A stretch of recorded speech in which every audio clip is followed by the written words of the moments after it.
विनय अभी शहर से कुछ दिनों की छुट्टियों के बाद अपने गांव घूमने आया था।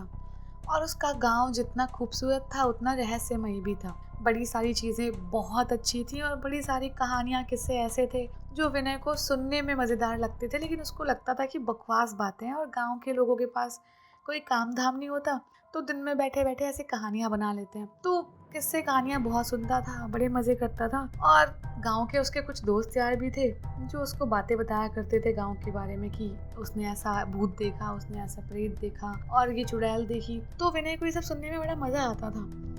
अब ऐसे दोस्तों यारों की बात करते करते विनय ने बोला कि यार तुम लोग अगर पढ़ाई लिखाई पे ध्यान दोगे ना तो ज़्यादा अच्छा होगा। तुम लोग भी अगर ये सब चीज़ों को मानोगे तो हमारी जनरेशन का क्या होगा। और ऐसे ज्ञान वाली बातें करने लग गया।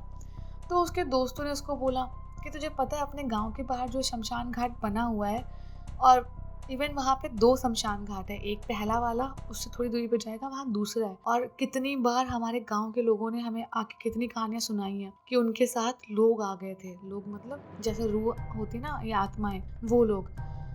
तो विनय ने बोला अच्छा अच्छा, उनमें से सब लोग जिंदा है ना। तो दोस्तों ने बोला कि हाँ भाई जिंदा तो हैं सब लोग, लेकिन बहुत लोगों ने एक्सपीरियंस किया है और मर गए होंगे तो बेचारे अब क्या ही कर सकते हैं उनके लिए। तो विनय ने बोला ये कहानियाँ सब टाइम पास के लिए अच्छी हैं, लेकिन मुझे शमशान घाट और ये सब कोई इंटरेस्ट नहीं है जानने में। तो उसके दोस्तों ने उसको बोला ठीक है, चल यहाँ पे मान जाता हूँ कि तू ठीक है इंटरेस्टेड नहीं है शमशान घाट में और ये सब बातें सुनने में।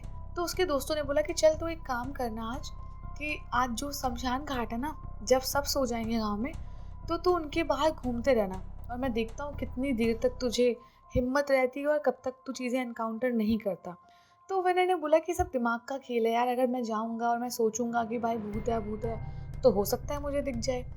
तो दोस्तों ने बोला कि भाई एक बात बता, जब तू नहीं मानता तो तू क्यों सोचेगा। हम सोच सकते हैं बट तू नहीं सोच सकता, तू तो इतना पढ़ा लिखा आदमी है। जा फटाफट, और हम कल सुबह फिर मिलेंगे और तू मुझे बताना अपने एक्सपीरियंस के बारे में, अगर तू जिंदा रहा तो।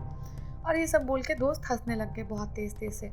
अब विनय को ये चीज़ ईगो पे लग गई कि यार एक तो झूठी मनगढ़ंत कहानियां सुनाते हो, उसके बाद में मुझे चैलेंज भी कर रहे हो।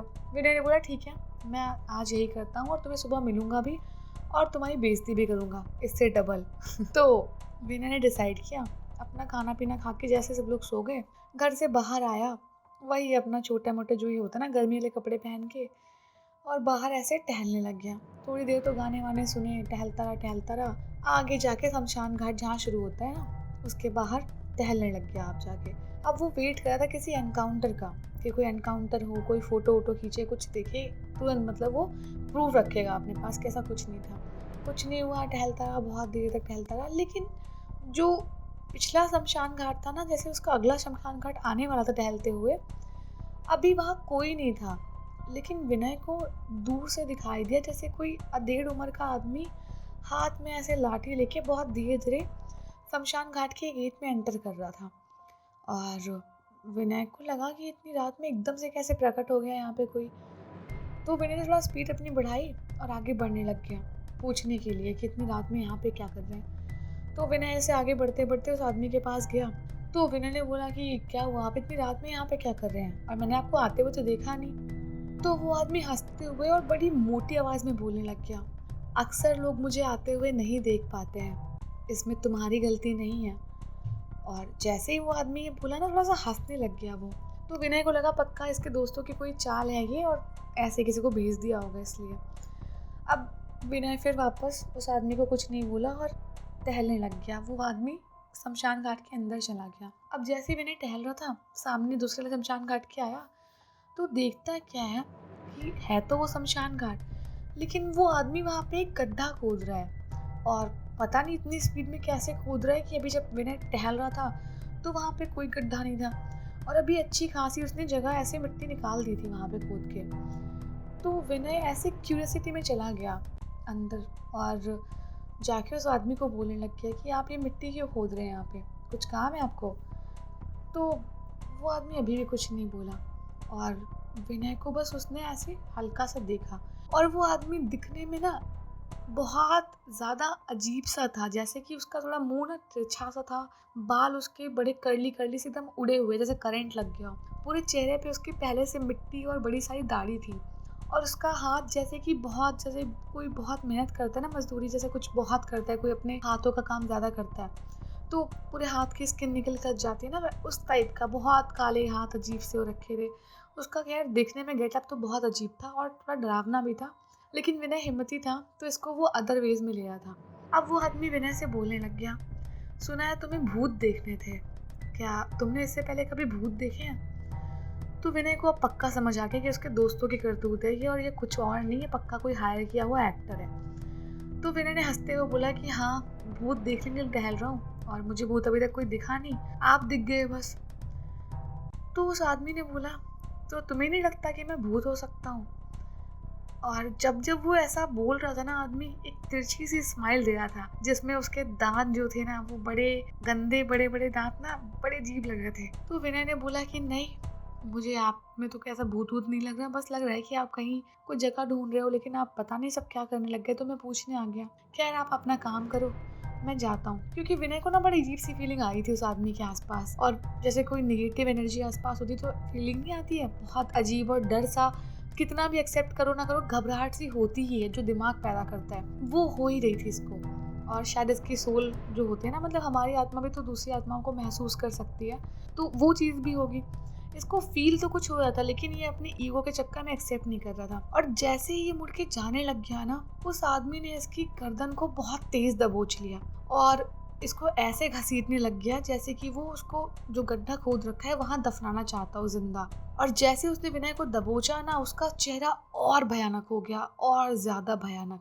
अब विनय बहुत तेज अपने आप को खींच रहा है, बचा रहा है कि वो एक बार हाथ छोड़ दे और जैसे तैसे छूटेगा वो भाग जाएगा। लेकिन उसी बीच में उस आदमी की इतनी भयानक हंसी सुनाई दे रही थी ना कि विनय की बस जैसे तैसे अपनी कंट्रोल कर रहा था, पैंट गीली होने से उसकी हालत बहुत खराब हो रही थी। अब वो आदमी विनय को घसीट के उस गड्ढे के अंदर डालने जा रहा था, और विनय को अब लगा कि भाई अब बचने का कोई चांस नहीं है और ये पक्का दफना देगा अब इस मिट्टी के अंदर। और अब सुबह सच में मैं नहीं बचूंगा अपने दोस्तों को बताने के लिए कि मेरे साथ रात में क्या हुआ, लेकिन मैं उनको काश बता पाता कि हाँ, डर असली है और हो सकता है कि जो भी हम कहानियाँ सुनते हैं उनमें से कुछ सच भी हो। यही सब चीज़ें बस वो सोच रहा था और बड़ा डर रहा था कि बस आज कोई बचा ले। चिल्लाने लग गया जितनी उसके गले में आवाज़ बची थी कि कोई बचाया, लेकिन इतनी रात में कोई नहीं निकला। और विनय को कुछ समझ नहीं आया, लेकिन जब कुछ समझ नहीं आता तो भगवान याद आते हैं। तो बस विनय को अभी हनुमान दादा याद आ गए और विनय पूरी जोर शोर से हनुमान चालीसा बोलने लग गया। अब जैसे जैसे विनय हनुमान चालीसा बोल रहा था ना, उसकी पकड़ जो थी ना आदमी की, वो धीरे धीरे छूटती जा रही थी और उसकी जो हंसी थी वो धीरे धीरे एक अजीब सी चीख में बदलने लग गई। वो लग रहा चीख रहा हो, बहुत दर्द में चीख रहा हो, चिल्ला रहा हो। और जैसे ही वो पकड़ छोटी ना विनय के गले से, विनय बहुत तेज भागा चालीसा पूरी करते हुए और सीधे जाके अपने गाँव में, जो मतलब जहाँ पे घर कई सारे बने थे, वहाँ रुका।